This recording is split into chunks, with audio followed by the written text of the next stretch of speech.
जय माता दी दोस्तों, नमस्कार। स्वागत है आपका। माता जी की कृपा सदैव आपके और आपके परिवार पे बनी रहे। हिंदू धर्म में 16 श्रृंगार का बहुत ज़्यादा महत्व है। जब भी किसी शादीशुदा महिला की बात आती है तब 16 श्रृंगार में सबसे ज़्यादा सिंदूर ही मायने रखता है।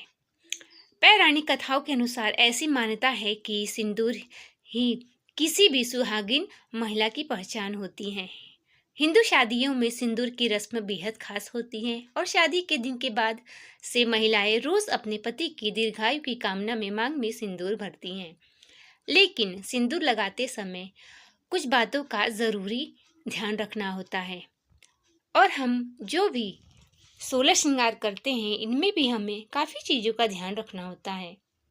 तो आइए जानते हैं। चैनल पर नए आए हैं तो चैनल को लाइक, शेयर और सब्सक्राइब ज़रूर करें।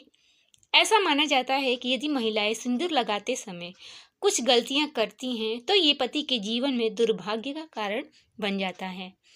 ऐसी मान्यता है कि ये गलतियां पति को कंगाल तक बना सकती हैं। कभी भी मंगलवार के दिन हमें सिंदूर नहीं लगाना चाहिए। पौराणिक कथा की माने तो एक बार हनुमान जी ने अपने शरीर में माता सीता का सिंदूर लगा लिया था। तभी से मंगलवार के दिन महिलाओं को सिंदूर लगाने की मनाही है। हनुमान जी को बाल ब्रह्मचारी माना जाता है, इसलिए जिस दिन उन्हें सिंदूर चढ़ाया जाता है उस दिन महिलाओं को सिंदूर नहीं लगाना चाहिए। इसके साथ ही आप अपना इस्तेमाल किया हुआ सिंदूर किसी और महिला को कभी न दें। ये आपके पति के लिए अच्छा नहीं माना जाता है। ऐसा करने से पति के जीवन में दुर्भाग्य आ जाता है और ऐसा करना जीवन में आर्थिक हानि का भी कारण बन जाता है। सिंदूर को हिंदू धर्म में बहुत ही पवित्र माना जाता है और ऐसा माना जाता है कि इसे कभी भी नहाए बिना मांग में नहीं लगाना चाहिए। इसकी मान्यता इतनी ज़्यादा है कि मासिक धर्म के दौरान भी मांग में सिंदूर लगाने से बचना चाहिए। सिंदूर की पवित्रता बनाए रखना हमारे लिए बहुत ही ज़रूरी है।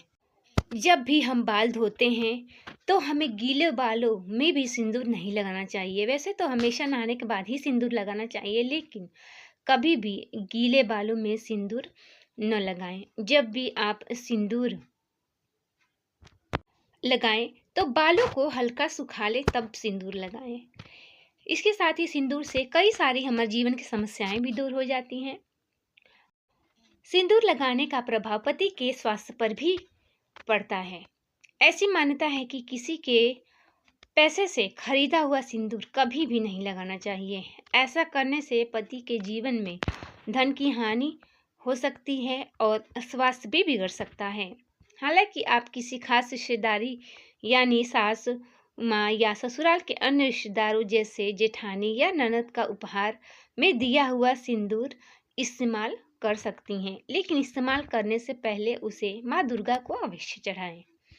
कई महिलाएं सिंदूर लगाती हैं लेकिन उसे बालों में छिपा लेती हैं, जिससे वो दिखाई नहीं देता। ऐसा करने से पति को जीवन में असफलता मिल सकती है। हमेशा सिंदूर मांग के बीचों बीच लगाएं, लेकिन ध्यान में रखें कि सिंदूर कभी भी किसी बाहरी के सामने नहीं लगाना चाहिए।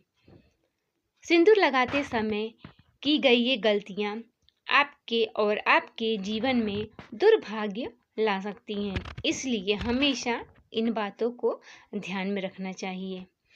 महिलाओं को श्रृंगार करते समय भी कुछ नियमों का पालन करना चाहिए। काजल महिला का अहम श्रृंगार माना जाता है, जिससे आंखों की खूबसूरती बढ़ती है। साज श्रृंगार के लिए काजल का प्रयोग पुराने समय से ही किया जा रहा है। मान्यता है कि सुहागन स्त्रियों को अपना काजल भी दूसरे के साथ साझा नहीं करना चाहिए। इससे पति का प्यार कम हो जाता है।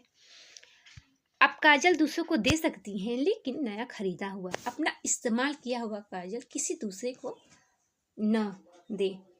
अगला है बिंदी। बिंदी शास्त्रों में बताया गया है कि सुहागिन महिला को अपनी बिंदी भी अन्य महिला को नहीं देनी चाहिए। इससे पति के साथ संबंध विच्छेद का खतरा बढ़ सकता है।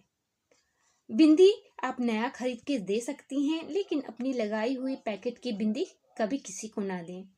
चूड़ियां, सिंदूर।